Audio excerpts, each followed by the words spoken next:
할렐루야. 아멘. 아멘. 예배 자리에 나오신 모든 성도님들을 예수님의 이름으로 사랑하고 축복합니다.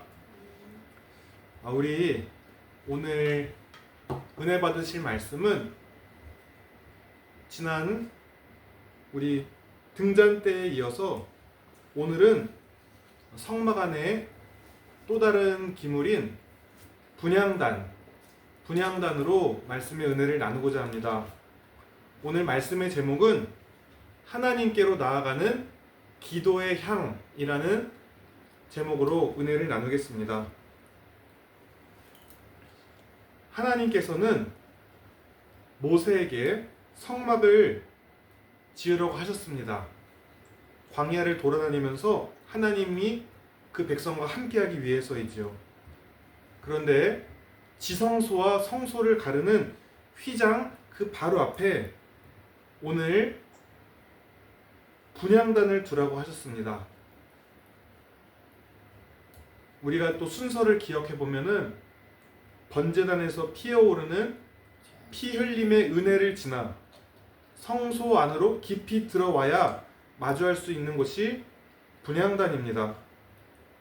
이 분향단은요, 단순한 하나의 그냥 성막의 기구가 아닙니다. 그것은 하나님과 인간 사이에 보이지 않는 통로를 가장 깊이 있게 상징하는 자리입니다. 이거 보시면 이 분향단이 있는데, 이 분향단이 겉으로 보기에는 작은 하나의 금 제단입니다. 여기 조그만 잔거 같이 되어 있는 것이 우리 계시록 말씀을 봤듯이 향로예요. 향로. 계시록에서는 성도의 기도가 쌓이는 이 향로를 그렇게 표현했는데, 이 성막에서 이 분향단은 아주 결정적인 의미를 가지고 있습니다. 우리가 성막을 걸어 들어올 때에 번제단에서 희생이 없이는 다음 단계를 진행을 못했습니다. 또 물두멍이 있었고요. 또 등대가 주는 빛으로 떡상의 말씀의 은혜를 거치지 않고서는 하나님께 나아가는 올바른 방향을 우리가 알 수가 없었습니다. 결국 하나님의 깊은 임재인 지성소 안에 들어가기 전에 마지막 통로가 무엇입니까? 바로 오늘 분향단이 의미하는 기도입니다. 분향단은 단순한 종교적 행위가 아니라 하나님과 직접 만나기 직전에 거룩한 자리인 것입니다. 그렇다면 첫째로 이 분향단에서 피우는 이 향은 어떤 의미를 가질까요? 이 분향단에서 피어오르는 향은 첫째로 향을 피우면 향이 위로 올라갑니다. 그리고 이 향을 피우면 보이진 않지만 그 향이 거하는 모든 공간에 그 향이 퍼집니다. 그리고 형태가 없습니다. 이것이 바로 뭐라는 거야? 기도의 본질을 보여줍니다. 성경은 성도의 기도를 향에 비유합니다. 성도의 기도가 향처럼 하나님 앞에 올라간다라고 거듭 말합니다. 기도는 우리 눈에 보이지 않지만 가장 실제적이고 강력한 영적인 실체인 것입니다. 또한 기도는 내 마음속에만 머무는 것이 아니라 하나님께 올라가는 것이에요. 그리고 그 기도하는 사람이 머물었던 곳에는 그 기도의 향기가 있습니다. 그리고 그 공간과 그 삶의 영적인 분위기를 완전히 바꾸어 놓을 수 있습니다. 어느 성막학자가 이렇게 말했습니다. 성도가 기도를 시작하면 하나님은 천사의 집합종을 울린다. 성도가 기도를 시작하면은 그 기도의 향을 담아서 하늘 보좌의 분향단에 놓으려고 천사들이 분주하게 왔다 갔다 한다 하는 것입니다. 그러면 하나님은 성도의 기도를 들으시고 응답하기 바쁘시고, 마귀는 그 기도가 하늘 보좌 앞에 나아가지 못하도록 막기 바쁘고, 이처럼 이 분향단은 강력한 중보의 단입니다. 우리가 기도할 때에 올라가는 그 향이 하나님 보좌 분향단에 쏟아질 때에 그리고 그 땅의 분향단과 하늘의 분향단이 연결될 때에 그것이 바로 기도의 응답이라 할 수 있습니다. 계속해서 둘째로 우리가 드리는 이 기도가 하늘 보좌에 온전히 상달되기 위해서 반드시 기억해야 할 진리가 있습니다. 분향단에서 향을 피울 때 아무 불이나 사용해서는 안 되는 것입니다. 우리가 번제단에서 불을 피울 때에 다른 불을 쓰면 어떻게 됐죠? 죽었습니다. 그와 마찬가지로 이 분향단의 불도 번제단에서 가져온 불로 태워야 했는데 그것은 번제단에서 희생 없는 그 기도는 하나님께 받아들여지지 않는다는 것입니다. 번제단이 십자가와 피와 희생을 의미하듯이 그러한 십자가와 피 흘림의 구속의 은혜를 통과하지 않는 기도는 하나님이 받으시지 않는 다른 불이라는 것입니다. 또한 이 분향단의 향을 만들 때 하나님이 정하신 방법이 있었어요. 출애굽기 30장 34절을 보면 하나님은 소합향, 나감향, 풍자향, 유향 이 네 가지 향품을 골고루 섞어서 곱게 빻은 후에 그 가루에 소금을 쳐서 성결하게 하고 향로의 숯불 위에 얹어서 태우라고 했습니다. 여기에 영적인 의미가 담겨 있는데 먼저 향을 가루로 곱게 빻는 것은 내 안에 날카로운 자아와 교만을 없애는 것을 의미합니다. 그리고 그 가루에 소금을 친다는 것은 성경에서 소금은 썩지 않게 하는 방부제이자 하나님이 우리와 맺으신 영원한 언약, 소금 언약이라는 것을 의미하듯이 내가 드리는 이 기도가 변덕스러운 나의 감정을 기반으로 한 기도가 아니라 당신의 백성을 끝까지 사랑하시는 하나님의 신실한 사랑 위에 굳건히 서서 변함없이 드리는 헌신임을 나타내는 게 참된 기도라는 것입니다. 마찬가지로 우리가 원하는 방식대로 내가 원하는 대로 올리는 기도가 아니라 하나님이 원하시는 방식대로, 즉 자아가 부서지는 회개와 감사의 자리를 거쳐서 오직 하나님의 언약과 순종 위에 드려지는 참된 기도가 향기나는 기도라는 것입니다. 그 다음 셋째로 우리의 기도가 단순히 이 땅에서만 머물지 않고 하늘의 분향단과 연결되려면 어떻게 해야 할까요? 우리 분향단 네 모퉁이에는 뿔이 있습니다. 우리 번제단에도 4개의 뿔이 있었죠. 번제단의 4개의 뿔은 무엇을 의미했습니까? 구원의 뿔, 생명의 뿔을 의미했죠. 이 분향단의 뿔은 기도의 권세를 상징합니다. 우리의 믿음이 그냥 단순히 우리의 육신의 필요를 위해서 그냥 구하는 기도가 아니라 하나님의 자녀된 권세로 담대하게 선포할 때에 하나님이 응답하신다. 내 뜻과 욕심만 앞세우는 기도가 아니라 하나님의 뜻을 붙들고 하나님의 나라를 위해서 기도할 때에 당당하게 하나님의 자녀답게 선포할 때에 하나님이 우리의 기도를 하늘의 분향단에 담아서 응답의 불을 내려주신다는 것입니다. 넷째로 이 분향단의 기도는 의무가 아니라 특권이라는 사실입니다. 구약시대에 아무리 막강한 왕을, 권력을 가진 왕이라 할지라도 이 분향단까지 함부로 들어가서 직접 분향할 수는 없었습니다. 성경을 보면 이 거룩한 특권을 가볍게 여겨서 저주를 받은 왕들이 있습니다.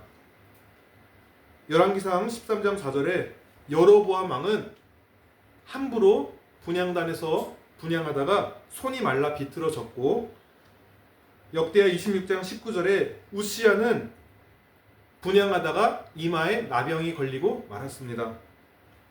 오직 구별되고 정해진 사람만이 그 분향단의 자리에 나갈 수 있었습니다. 그러나 오늘날 우리 성도들은 예수 그리스도의 십자가 공로로 말미암아 우리 모두가 다 왕같은 제사장이 되었습니다. 그래서 우리는 예수님을 믿는 자는 누구든지 은혜의 보좌에 나아가서 담대히 하나님께 나아가서 하나님의 자녀답게 하나님께 기도할 수 있는 것입니다. 그러나 인간의 힘만으로는 하나님께 나아갈 수 없기에 완전한 중보자 대신 예수 그리스도, 분향단의 재료가 연약한 조각목과 금이 합쳐졌듯이 우리를 위해 친히 중보하시는 예수 그리스도 안에서만 우리의 기도가 온전해지는 것입니다.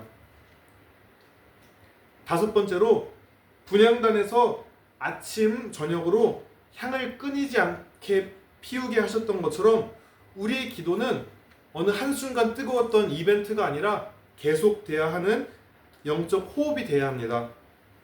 하루 일과를 시작하기 전에 기도로 아침을 열고 하루 일과를 마치며 기도로 하루를 마무리하는 것입니다. 그것이 바로 하나님과 우리가 살아있는 관계, 끊어지지 않는 관계가 되는 것입니다. 그렇다면 이 기도의 향을 우리 실제 삶 속에서 구체적으로 어떻게 올려드릴 수 있을까요? 저의 경우엔 먼저 저의 입술로 하나님의 말씀을 선포합니다. 누구한테요? 내 영혼에 선포합니다. 말씀을 붙들고 기도하는 그러한 말씀 기도를 하고 있습니다. 그리고 매일 아침 하루 첫 시작에 큐티 말씀을 붙들고 그 말씀을 붙들고 기도하려는 삶을 살려고 하고 있습니다. 이러한 기도는 내 생각과 이기적인 소원만 늘어놓는 기도가 아니라 하나님의 살아있는 말씀을 내 입술에 담아 선포하고 그 말씀이 내 삶을 이끌어가도록 하는 그런 기도의 원동력이 되는 것입니다.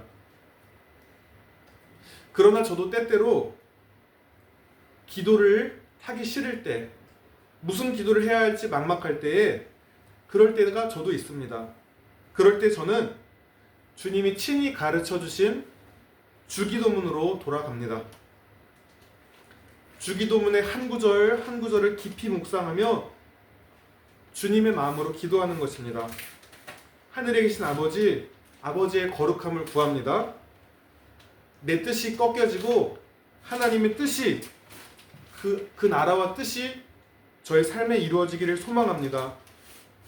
이 땅 가운데 살아가니 일용할 양식도 구하고 내 죄도 용서받을 뿐만 아니라 다른 이를 용서할 수 있는 마음도 주시고, 그러한 주기도문의 그 기도 자체가 인간의 뜻이 섞이지 않는 하나님이 원하시는 순수한 분향단의 향기나는 기도가 되는 줄 믿습니다.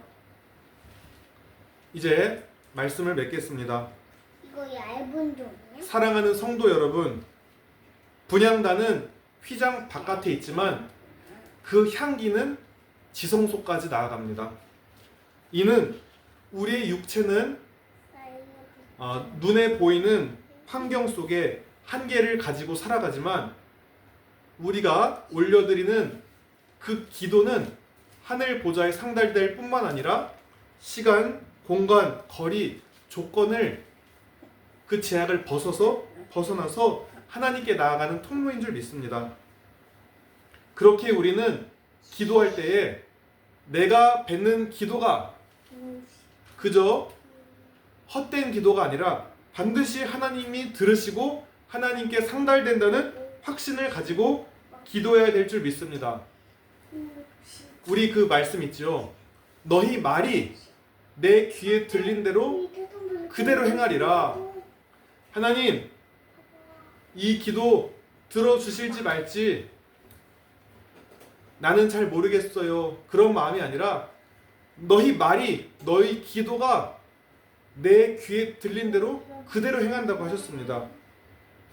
이렇게 우리의 간구와 기도가 하나님께 상달된다는 점을 기억하며 기도하시기 바랍니다. 그리고 오늘 이 시간 우리 자신에게 진지하게 질문해 봅시다.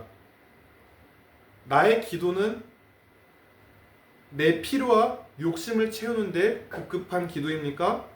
아니면 나를 살리신 주님의 십자가 사랑과 은혜 위에 든든히 서 있는 기도입니까? 내 기도는 지속되고 있습니까? 아니면 끊어져 있습니까? 내 기도는 하나님께 실제로 올라가고 있는 기도입니까? 우리가 하나님께 가장 가까이 깊은 인재로 나아가는 길은 세상의 어떤 지혜나 능력이 아니라 바로 기도인 줄 믿습니다. 예수 그리스도의 십자가 희생 위에서 시작되는 기도는 오직 주님의 보혈을 의지하고 그 말씀 안에 그 말씀을 순종하는 삶 속에 하나님이 원하시는 방식으로 드려지는 기도의 향기가 되어야 합니다. 이러한 기도는 하나님과 우리 사이를 잇는 관계의 통로가 됩니다. 비록 우리는 육신을 입고 이 땅을 살아가지만 우리가 믿음으로 올려드리는 이 기도의 향은 휘장을 넘어 하늘 보좌의 분향단으로 온전히 상달된다는 사실을 굳게 믿으십시오. 오늘도 주님 안에서 우리가 드리는 이 기도의 향연을 멈추지 않고 말씀을 붙들며 또 어찌 기도해야 될지 모를 때는 주기도문의 은혜 안에서 그렇게 기도하며 우리의 기도가 하늘 보좌에 상달되는 그러한 승리의 삶을 살아가시는 저와 여러분 다 되시기를 예수님의 이름으로 축복하며 기도합니다. 기도하시겠습니다. 하나님 아버지 감사합니다. 오늘도 분향단을 통해서 하나님께 나아가는 올바른 방향을 깨닫게 해주니 감사합니다. 우리 삶 속에서 하나님이 원하시는 방식대로 기도하며 하나님께 나아가길 원합니다. 때때로 마음이 힘들어 또 상황이 힘들어 기도조차 나오지 않을 때에 어떻게 기도해야 할지 모를 때에 주기도문으로 주님께 나아가며 하나님께 향기나는 그의 기도의 향연이 우리 삶 속에 끊이지 않을 수 있도록 인도해 주시옵소서. 감사드리며 우리 주 예수 그리스도의 이름으로 기도드렸습니다. 아멘.